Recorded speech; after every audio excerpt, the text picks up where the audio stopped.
How to delete Discord messages on smartphone. In this video, I will show you how to delete Discord messages on your smartphone.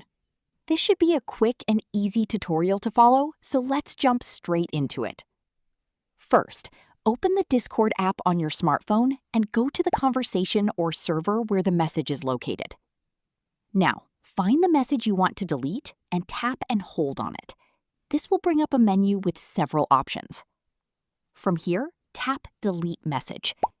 Discord will then ask you to confirm that you want to remove the message. Tap Delete again to confirm. As you can see, the message has now been removed from the conversation. Keep in mind that you can generally only delete messages that you have sent yourself. You may also need the appropriate permissions to delete messages from other users in a server. So that is how to delete Discord messages on a smartphone. I hope this quick tutorial helped you out today. If it did, please consider leaving a like, subscribing to the channel, and sharing this video. Thanks for watching, and I'll see you in the next tutorial.